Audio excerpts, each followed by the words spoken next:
여러분 혹시 AI 디지털 교과서 들어보셨나요? 내년부터 초중고 교실에 AI 디지털 교과서가 도입됩니다. AI 프로그램이 탑재된 태블릿 PC로 수업을 듣는 것인데요. 해외 일부 도시에서 디지털 교과서를 반영한 적은 있지만 국가 차원에서 이렇게 대대적으로 도입하는 것은 우리나라가 전 세계 최초입니다. AI 디지털 교과서가 우리 아이들의 미래를 어떻게 바꿀까요? 혁신일까요? 과잉일까요? 오늘 자세히 다뤄보겠습니다.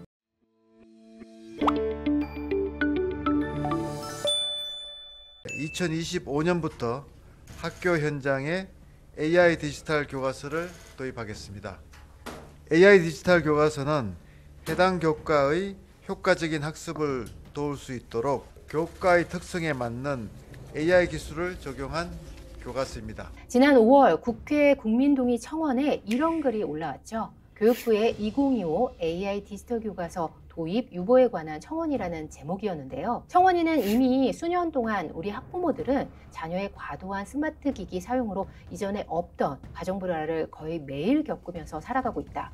10여 년 동안의 시간 동안 뇌과학자, 정신의학자, 교육 전문가들이 스마트 기기 사용의 심각한 부작용을 밝혀내서 유해성을 알려왔는데 디지털 교과서 도입의 효과가 미지수인 상황에서 과연 이것은 누구를 위한 사업인가? 이런 글을 남겼죠.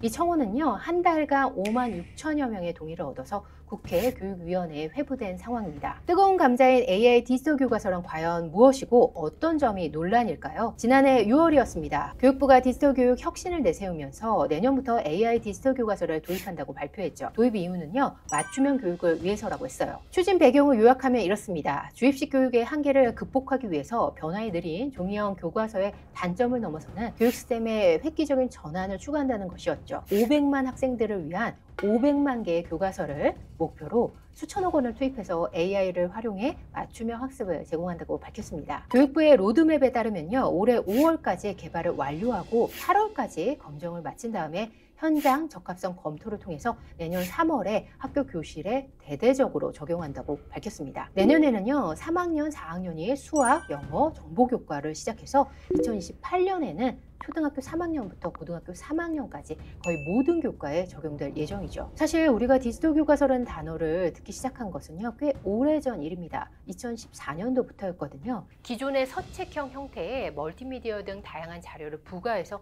제공하는 것으로 2018년부터 적용됐죠. 에듀넷에서 제공되고 있어요. 하지만 전체적인 만족도는 높지 않은 것이 현실입니다. 다양한 콘텐츠가 제공되고 있지만 그 콘텐츠가 원활히 반영된 디바이스가 많지 않기 때문에 호환성이 잘 안 되기 때문이죠. 아시다시피 디지털 교과서를 코로나 시기에 제대로 활용하지 못해서 문매를 맞기도 했고요. 그런 과오를 반복하지 않겠다며 정부가 가져온 것이 바로 AI 디지털 교과서입니다. AI 디지털 교과서의 가장 큰 특징을 암축한 것이 바로 대시보드인데요. 선생님용, 학생용, 학부모용 대시보드를 통해서 교사는요, 학생들의 수업 현황과 학습 진행 상황을 파악할 수 있고, 학생은요, 자신의 수준을 판단할 수 있고, 그에 따른 학습 속도와 양을 조절할 수 있게 됩니다. 학부모님은요, 자녀의 학습 데이터를 확인할 수 있고요. 이를 통해서 개별화, 맞춤형 학습이 가능해진다는 것이 교육부의 설명입니다. 그러나 정부의 장밋빛 전망과 달리 학부모님들의 우려는 굉장히 큰 상황인데요. AI 디지털 교과서를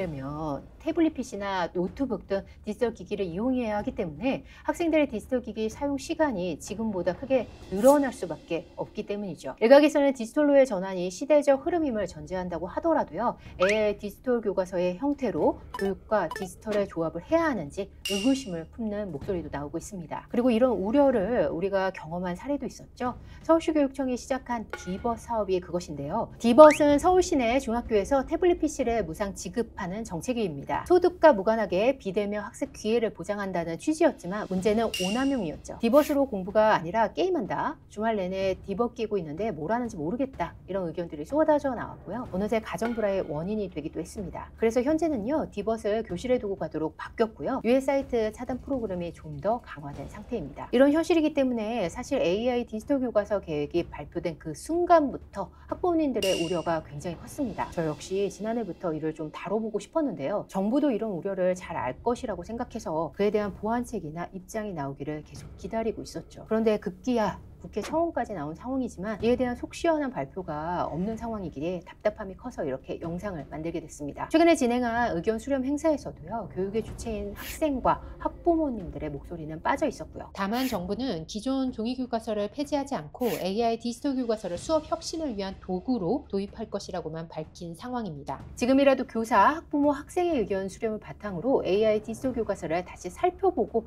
나누는 그런 논의의 장이 마련돼야 하지 않을까 싶습니다. 학부모님들이 오해하는 부분이 있다면 그것을 푸는 그런 자리도 마련돼야 할 것 같고요. 왜냐하면 그만큼 교과서가 학습과 우리 아이들에게 주는 영향이 상당히 크기 때문입니다. 이에 시행착오를 좀 막고자 디지털 교과서를 둘러싼 쟁점, 우려점 3가지 정리해봤습니다. 첫 번째, 과연 디지털 교과서가 지명 교과서보다 학습 격차를 해소하고 수준별 맞춤 학습을 하는데 효과적이냐는 것이죠. 내년도에 전국 학교 교실에 도입되려면요, 적어도 지금 교과에 대한 프로토타입이 어느 정도 완성돼서 장단적 분석이 상당히 진행돼야 하지만 현실도 그런지 이 부분이 궁금합니다. 맞춤형 교육이 강의식 교육보다 효과적이라는 점은 수긍하지만요, 디지털 기기를 활용한 맞춤형 교육도 과연 그런지에 대한 객관적 분석이 필요한 상황입니다. 두 번째, 우리나라 청소년들이 디지털 기기 과잉 사용으로 몸살을 앓고 있는 상황에서 이에 대한 대비가 과연 이루어졌느냐 하는 부분입니다. 과학기술정보통신부에 따르면요, 작년 기준 우리나라 청소년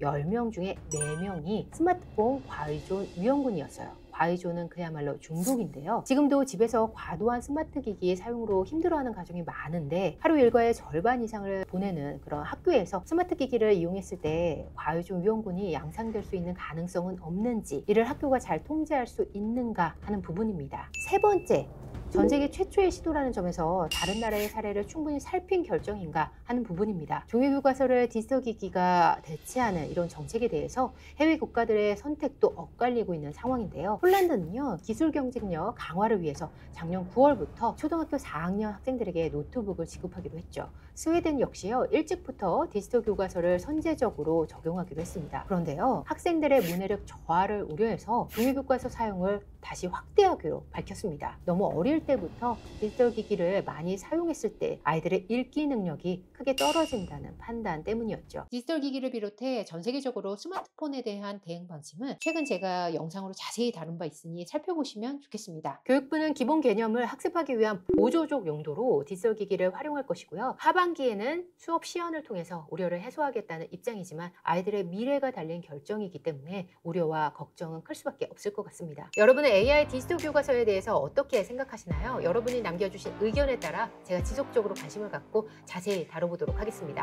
많은 의견 남겨주시고요. 이번 영상은 특별히 주변에 널리 학부모님께 공유해 주시기 바랍니다. 함께 해주셔서 감사합니다. 대기자TV